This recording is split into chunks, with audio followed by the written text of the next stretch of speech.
Hello बच्चों, आज हम वीडियो के इस भाग में कक्षा 6 की संस्कृत में चैप्टर नंबर 3 परिश्रमस्य फलम, इसका अध्ययन हम लोग करेंगे। परिश्रम के महत्व को जानेंगे। परिश्रमस्य फलम, परिश्रम का फल। तो आइए इसको पढ़ने से पहले जो है हम इसकी कठिन शब्दों को जान लेते हैं। शब्दार्थ ज़रूरी है, शब्दों के अर्थ को जानना। देखिए, इसमें शब्द आया हुआ है चटका। चटका का अर्थ जो है गौरैया। तत्रैव, तत्रैव का अर्थ है वहीं। न्यूसत्यस्म, रहता था। अवदत, अवदत का अर्थ है बोला। कुर्वः, कुर्वः मतलब करें। कृषि कार्यार्थम, कृषि कार्यार्थम का अर्थ जो है वह कृषि कार्य के लिए। अकथयत, अकथयत मतलब बोला। अहम गच्छामि, मैं आता हूँ। हरित शाखायाम, तो हरित शाखायाम का अर्थ जो है वह हरी डाल पर, हरित शाखायाम यानी हरी डाल पर। उपविश्य मतलब बैठकर। दृश्य मनोरम यानी मनोरम दृश्य। पश्यामि देखता हूँ। हल कर्षणम, हल कर्षणम का अर्थ है हल से जुताई। और बीज वपनम का अर्थ है बीज बोना। सस्यम, सस्यम का अर्थ फसल है। उद्भूतम मतलब उत्पन्न हुई। हरितमय यानी हरे भरे। अवांछित तृणान यानी खरपतवार। उत्पाट्य, उत्पाट का अर्थ है उखाड़ कर। पक्वम, पक्वम मतलब पका हुआ। किंचित, किंचित का अर्थ है कुछ। प्रारब्धा, प्रारब्धा मतलब प्रारंभ हो गई। और नीडंग मतलब घोंसला। नीड का अर्थ जो है वह घोंसला होता है। तो आइए पढ़ते हैं इस चैप्टर को और परिश्रम के महत्व को। देखिए, ये कहानी है। इस कहानी के माध्यम से हमें परिश्रम के महत्व के बारे में बताया गया है कि परिश्रम करने पर व्यक्ति को जो है वो सुख प्राप्त होता है, वह उपभोग करता है परिश्रम से जो कमाता है उसका। इसमें गौरैया और कौवे की कहानी है। इसमें कौवा जो है गौरैया से खेती करने के लिए कहता है, परंतु स्वयं जो है आलस दिखाता है हर काम में। वह एक ही सेंटेंस कहता है, सेंटेंस यहाँ पर दिया हुआ है कि चल चल त्वम अहम गच्छामि आवृक्षस्य हरित शाखायाम उपविश्य दृश्य मनोरमम पश्यामि। तुम चलो, मैं आता हूँ और हरी डाल पर बैठकर मनोरम दृश्य देखता हूँ। और यही कहते कहते जो है वो अंततो गत्वा लास्ट में उसका सारा अनाज जो है पानी के साथ, वर्षा के जल के साथ बह जाता है और वह भूखे ही रहता है। लेकिन गौरैया जो है अपनी मेहनत के फल को जो है उपभोग करती है, मेहनत के फल का। आइए कहानी पढ़ते हैं। एकस्मिन् मनोरंजन उद्याने एका चटका निवसति स्म, यानी किसी मनोरंजन उद्याने यानी बागीचे में एक चटका, एक गौरैया निवसति स्म निवास करती थी यानी रहती थी। एकः काकः अपि तत्रैव आसीत्, और वहीं पर एक कौवा भी था।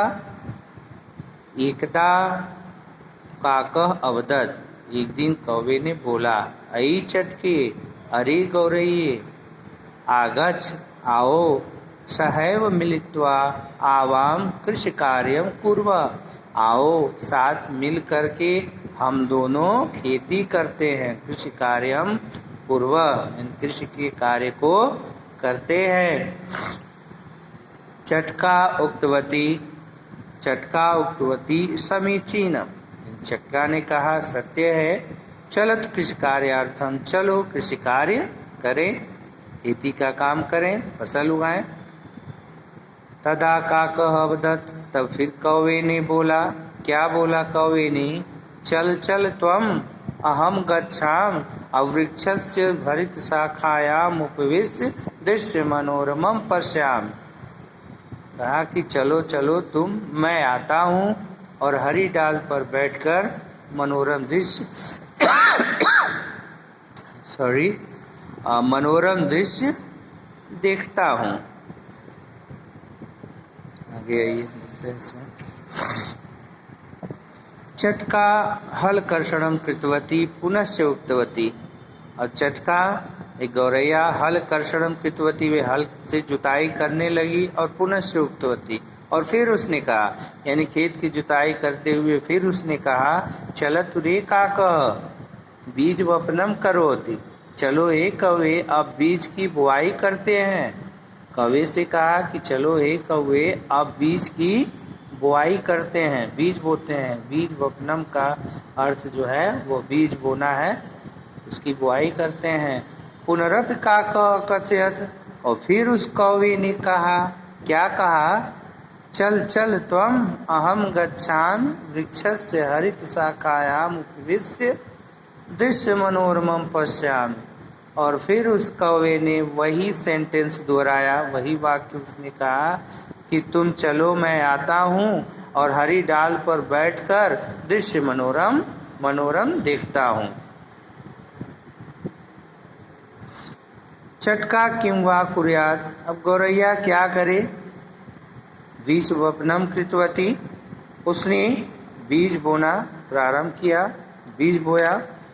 बीज वपनम कृतवती, बीज बोया। बीज वपनांतरम सुंदरम सस्यम क्षेत्रे उद्भूतम, और बीज वपनांतरम यानी बीज बोने के बाद सुंदर सस्यम, सुंदर फसल उस खेत में उद्भूतम यानी उत्पन्न हुई। यानी बीज बो देने के बाद उस खेत में जो है सुंदर फसल उत्पन्न हुई। हरितमय क्षेत्रे अन्यानि तृणानि अपि आगतानि, लेकिन उस हरितमय यानी उस हरे खेत में अन्यानि तृणानि, और भी अनचाहे तृण, अन्यानि तृणानि जो खेत में खरपतवार फसलों के साथ उगते हैं, तो वही अन्यानि तृणानि हैं, यानी अन्य घास फूस भी उगाए। यानी उस हरे खेत में अन्यानि तृणानि, अन्य यानी खरपतवार भी उगाए उसके साथ में, फसल के साथ में।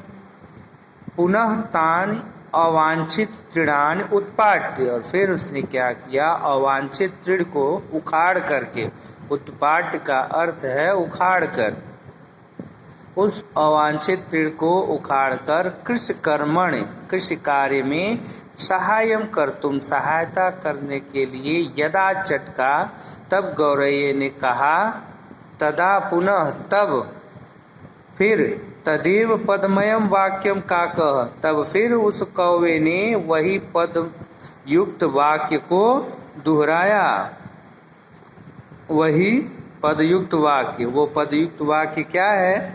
वह वाक्य है, चल चल त्वम अहम गच्छामि आवृक्षस्य हरित शाखायाम उपविश्य दृश्य मनोरमम पश्यामि। वही वाक्य उक्तवान, पुनः उक्तवान, फिर दोहराया। अन्ते सस्यम पक्वम अभवत्, और इसी तरह करते करते जो है कौवा आलस दिखाता गया, आलस करता गया, और अंत में जो है वह फसल पक के तैयार हो गई। अब इसी प्रकार पक्वम अन्नमपि चटका एव कृषि क्षेत्रे एकत्रितम कृतवती। पक्वम अन्न यानी, और तब उस पके हुए अनाज को चटका गौरैया एवं कृषि क्षेत्रे, कृषि क्षेत्र में एक स्थान पर एकत्रितम कृतवती, उसको क्या किया? इकट्ठा किया। उस पके हुए अनाज फसल को जो है अनाज को एक जगह इकट्ठा किया, वहीं खेत में। देखिए यहाँ पर एकत्रित कर रही है कि आगच्छ पक्कम अन्नम एकत्र कुर्व। वह बुलाती गई, लेकिन कौवा जो आलस करके जो है मनोरम दृश्य देखता रहा। आगे आइए देखते हैं। किंचित दिनांतरम वृष्टिकालः आगतः। किंचित दिनांतरम यानी कुछ दिनों के बाद, यानी कुछ दिनों के अंतराल के बाद, वृष्टिकालः आगतः वर्षा का समय आ गया। वृष्टि प्रारब्धा चटका तदा चटका उक्तवती। वृष्टि प्रारब्धा वर्षा प्रारंभ हो गई, तदा चटका तब उस गौरैये ने उक्तवती कहा, अन्नस्य स्वस्य भागम स्वस्थाने नयतु काक। क्या कहा उसने कि अन्न के स्वस्य यानी स्वयं के भागम भाग को स्वस्थाने यानी अपने स्थान पर काक नयत यानी तुम अपने स्थान पर इसको ले जाओ। कौवे से कहा कि ये कौवे तुम अपने अनाज के भाग को अपने स्थान पर ले जाओ, सुरक्षित रख लो। काकस्य नीडम नासी, वे कौवे के पास घोंसला नहीं था। आप भी जानते हैं कि कौवे जो है स्वयं का घोंसला नहीं बनाते, वह बहुत चालाक पक्षी हैं, दूसरे के घोंसले में रहते हैं। काकस्य नीडम नासी, तो कौवे के पास घोंसला नहीं था। चटका नीडम निर्मितवती आसीत, और चटकी ने क्या किया था, उस गौरैये ने नीडम निर्मितवती आसीत, उसने घोंसला बनाया था, उसने अपना स्वयं का घर बनाया था। सा स्वस्य भागम तत्र स्थापितवती, और उसने अपने भाग स्वयं के भाग को तत्र स्थापितवती वहाँ पर स्थापित कर दिया। यानी गौरैये ने अपने अनाज के भाग को अपने उस घोंसले में ले जा कर के रख दिया, स्थापितवती।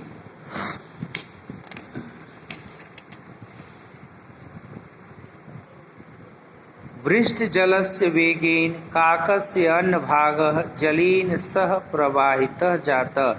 वृष्टि जलस्य यानी वर्षा के जल के वेगेन वेग से, काकस्य कौवे के अन्न भाग जो अन्न के भाग थे, अनाज के दाने थे, जलेन सह प्रवाहितः जातः जल के साथ बहते प्रवाहित होते जा रहे थे, यानी बहे जा रहे थे।